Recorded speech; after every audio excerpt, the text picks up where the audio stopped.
نبی صلی اللہ علیہ وسلم کی جو دعوت اسلامی تھی، جو دعوت حق تھا، اس کا ایک منشور پیش کیا جا رہا ہے.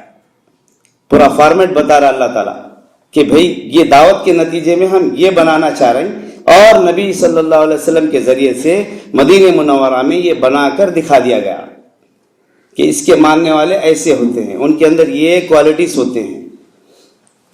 وہ باغی اور کاہل نہیں ہوتے، وہ چست ہوتے ہیں، جستجو کرنے والے ہوتے ہیں، ہمت والے ہوتے ہیں، اور اسی 24 گھنٹے کے اندر سے اپنا وقت اس عظیم کام، اس عظیم دعوت کے لیے نکالنا پسند کرتے ہیں، اور خوشی خوشی اس کو جو ہے اپناتے ہیں. یہ ایک تربیتی سسٹم، ایک تربیتی ڈھانچہ اللہ تعالیٰ جو ہے ہمارے سامنے پیش کر رہا ہے.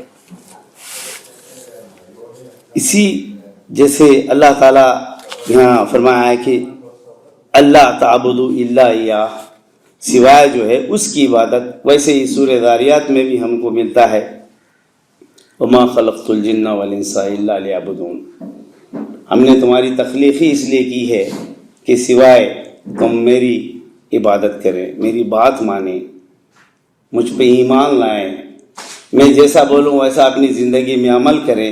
اس کے سوا اور تمہارا کوئی مقصد نہیں ہے. تمہارا مقصد زندگی یہ ہے، یہی کرنا ہے. زندگی میں کپڑے پہننا، کھانا، پیسے کمانا، یہ جو ہے مقصد نہیں ہے، یہ ضرورت ہے. ضرورت اتنی ہی ہونا چاہیے جتنی دیر ہم کو آرام کرنا ہے. اس کے پس منظر میں پیارے نبی صلی اللہ علیہ وسلم کی ایک حدیث کا مفہوم ہے کہ لوگوں، میرا معاملہ دنیا کے ساتھ ایسا ہے جیسے ایک مسافر راستے سے گزر رہا ہے اور کہیں درخت مل گیا سایہ دار، کہیں چھاؤں مل گئی، تو میں اپنے ہاتھ کو اپنا تکیہ بنا لیتا ہوں اور میں کچھ دیر کے لیے آرام کر لیتا ہوں. تو یہ نبی صلی اللہ علیہ وسلم کی چھوٹی سی تقریر، چھوٹی سی وضاحت ہمارے لیے مشعل راہ ہے. ہم بھی اپنی زندگیوں کے جو معاملات ہیں اس کو ضرورت ہی سمجھیں، مقصد نہیں بنائیں، تو انشاءاللہ ہم اللہ کے اس قانون کے حساب سے، اس تربیت کے نظام میں ہم چلنے کی کوشش کر سکتے ہیں. عزیز ساتھیو، اس کے بعد اللہ تعالیٰ یہاں پہ سب میں پہلے یہ بات بتا رہا ہے. پہلی بات کہ فیصلے کی بات بتا دی گئی ہے، اس کے بعد عبادت کس کی اور بات کس کی مانا جائے، اس کے بعد والدین کے ساتھ نیک سلوک کرو. اگر اللہ کے بعد کسی کی بات ماننا، پرستش کرنا، اس کی بات سننا، اس کا احترام کرنا، اس کے ساتھ نرمی کا رویہ اختیار کرنا، اس کے ساتھ حسن سلوک کرنا، وہ ہے والدین، اس کے حقدار ہیں زمین پر. اللہ کے بعد اگر کس کی بات مانا جائے تو وہ اس کے والدین اس کے حقدار ہیں. اس کے لیے ایک تو ہے والدین کے ساتھ ان کا حق ادا کرنا. اپنے ساتھ رہ رہے ہیں یا کسی کے ساتھ رہ رہے ہیں تو ان کا جو حق ہے، حق سے مراد ہے جو ان کو کھانے پینے کی چیزیں مہیا کرنا. اگر وہ لاچار ہیں تو ان کے لیے آپ خدمت کے لیے آگے بڑھنا. اگر ویسا بھی نہیں کر سکتے، آپ بڑے مصروف ہیں، کسی اور جگہ رہ رہے ہیں، تو آپ یہ بھی کر سکتے ہیں کہ آپ جو ہے اس کے لیے کوئی نوکرانی، کسی خادمہ کا انتظام کرنا. یہ اس کا حق ہے، حسن سلوک نہیں ہوتا، یہ ہمارا اس کا حق ہے، والدین کا حق ہے. یہ ان کو کرنا ہی کرنا ہے. اس کے بعد اللہ تعالیٰ یہاں یہ بتا رہا ہے کہ ان دونوں میں سے، دونوں یا دونوں میں سے ایک، آپ کے گھر میں جنت اور جنت کا سامان ہے آپ کے پاس. یہاں پہ ایک ترمذی شریف کی حدیث ہے جس کا ذکر میں آپ کے سامنے رکھوں گا. حضرت عبداللہ بن عمر رضی اللہ عنہ سے روایت ہے کہ رسول اکرم صلی اللہ علیہ وسلم نے فرمایا، باپ کی رضا میں رب کی رضا ہے. ترمذی کی حدیث ہے. اگر آپ کا باپ، آپ کا والد اگر ناراض ہے تو آپ کا رب ناراض ہے. یہ اہمیت والد کی ہے. اور اس کے بعد اسی کی تشریح میں والدہ کا بھی ذکر کیا گیا ہے، اور اس کے بعد قرآن کے یہ آیت کا حوالہ دیا گیا ہے اس حدیث میں، وَقَضَىٰ رَبُّكَ أَلَّا تَعْبُدُوا إِلَّا إِيَّاهُ، اب فیصلہ ہو گیا تیرے رب کا کہ تیرے والدین کے ساتھ تمہارا معاملہ ایسا ہونا چاہیے، فیصلہ ہو گیا، اس کے اندر کوئی کوتاہی، کوئی معذرت قبول نہیں کی جائیں گی۔ ایک سوال پیدا ہوتا ہے، میرے والدین ہے نہیں، اب کیا کروں؟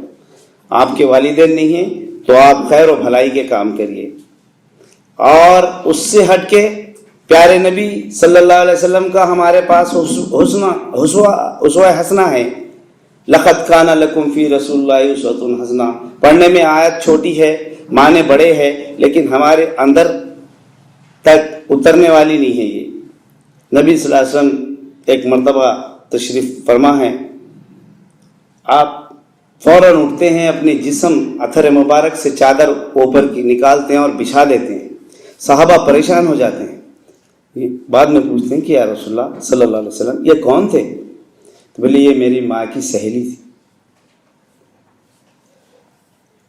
ان کے اپنے والدین کی دوست، اپنے والدہ کی سہیلی، ان کے ساتھ آپ حسن سلوک کریے، اللہ تعالیٰ آپ کا اجر لکھے گا اور ان کو بھی نیکیاں عطا کرے گا۔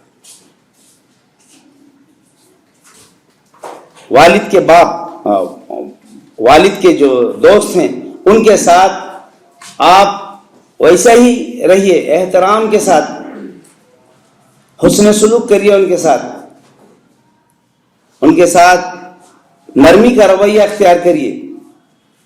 آج کا معاملہ جو ہے معاشرے کا، والد کے دوست تو چھوڑو، والد کے بھائی کے ساتھ میں بھی نہیں ہو رہا معاملہ، لیکن یہ کوئی اچھی چیز نہیں ہے۔ وجہ ہوں گی کوئی بھی ناراضگی کی، لیکن ہمارے معاملات درست ہونے ضروری ہے، کیونکہ حساب میں میرا دینا ہے، میں کسی کا حساب نہیں دینا ہے، میرا حساب دینا ہے۔ میں والد کے دوست کے ساتھ جو احترام کا معاملہ یہاں پہ بتایا جا رہا ہے وہ بڑی اہمیت کا حامل ہے۔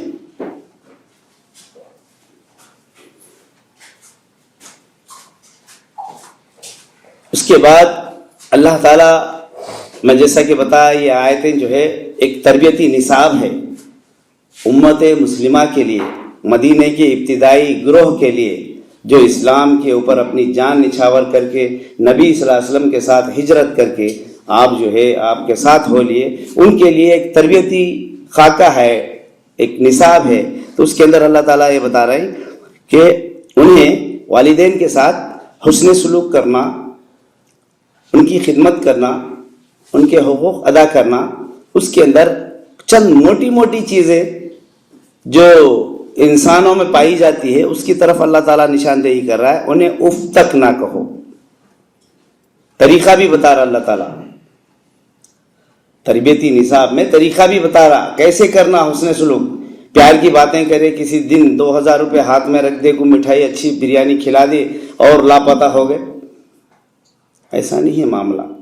والدین کے ساتھ کا معاملہ ہمہ جہد، ہمہ وقت، پائے ہم صبح سے شام تک، یہاں تک کہ میری اور ان کی سانس جب تک باقی ہے ان کے ساتھ ہونا ہے۔ پیسے دے دینے سے آپ کا حق ادا نہیں ہوتا، پیسے تو آپ دے دیے، اپنا بوجھ اتار لیے، لیکن حق یہ ہے کہ بیٹا جو خدمت کرتا ہے، نوکرانی یا خدامہ، وہ خدمت نہیں کر سکتی۔ بیٹے کو جو ماں کھل کے بول سکتی ہے وہ نوکرانی کو نہیں بول سکتی۔ بیٹے کے اندر جو پیار ہوتا ہے، اگر اس کے اندر ایمان ہے، اللہ کو جواب دے ہے، سمجھ رہا ہے کہ میں اللہ کو جواب دے ہوں، تو وہ جو خدمت کر سکتا ہے اللہ کے خوف سے، ماں کی محبت میں، وہ نوکر نہیں کر سکتا۔ آپ کا 4000 5000 کا نوکر کبھی نہیں کر سکتا۔ وہ وقتی طور پہ تو کچھ چیزیں جو ہے ضرور کر سکتا ہے، لیکن وہ کام نہیں ہوتا۔ تو ان کے ساتھ اف تک نہ کہو۔ ہوتا ہے بعض وقت میں چڑچڑا پن ہوتا، یہ کیا ہے بھائی، دوا لا کے دے دی، نوکری بھی کرنا، اس کے بعد سامنے نہیں بولتے، لیکن اس کے بعد آ رہا ہے، اس کے بعد وہ سین کو کنٹرول کرنے والا بتانے والا ہے ابھی اس کی آیت کے بعد۔ تو ان کو اف تک نہ کہو، ایک طریقہ کار بتا رہا اللہ تعالیٰ۔